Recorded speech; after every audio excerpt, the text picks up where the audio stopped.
I'm from Germany, but I'm representing the European Compost Network. Okay. And I'm involved in the Interact project, composting in rural areas. And we are very happy to be here at your plant at Verko. Can you tell me something about Verko? What is Verko? Well, Verko is an intercompany municipality of 9 municipalities in this area, and we are doing for the 9 municipalities the collecting of all kind of waste, also the bio waste or the organic waste, and we are not only collecting it, but we are also producing compost of this. No, ja, dit is geen GFT. It's, green waste and fruit. VFG, yes. Yeah. So plant vegetable waste. Yes, yeah. What is how many households or how many inhabitants are involved in the separate collection? Yeah. Well, for the Verko region, it's about 90,000 households. But we are not only producing compost of our own VFG, but also from 3 other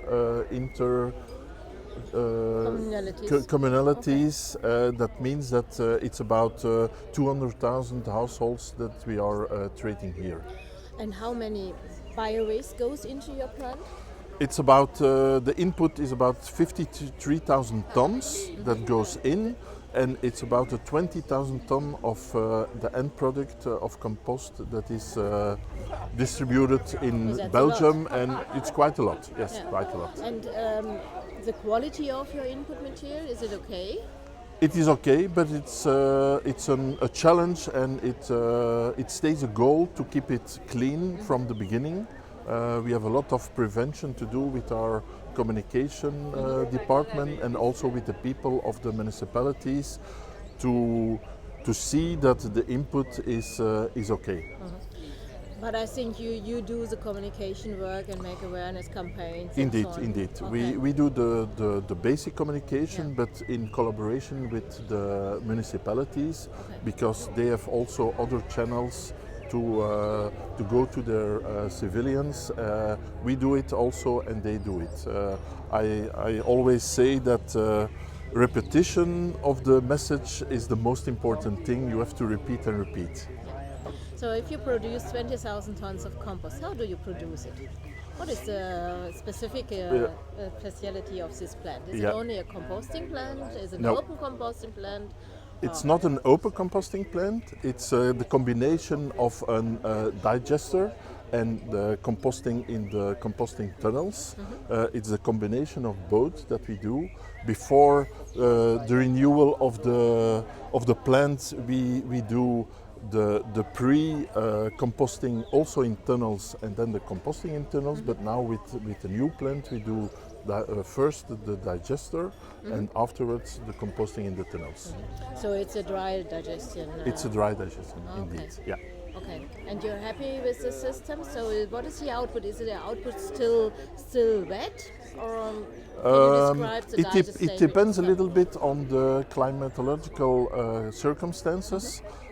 And that's the learning process where we are also in, that we have to see not only at our own plants, but we have to look also at the climate conditions, and we have to diversify a little bit the process in condition with the climate conditions. Okay, and you produce biogas as well, I think? Yes, indeed. Yes, so a byproduct of the digester is the biogas, and the biogas we have also an installation to put it on in biomethane. Oh, great. And we have CNG trucks that we can fill with the biomethane, or we use it also for the CHP components we have. Or if there is still over, we can also put it in the distribution network as a grid. Okay. Yeah, indeed. Great. So it's a complete closed cycle on energy? It's a complete closed cycle. Okay.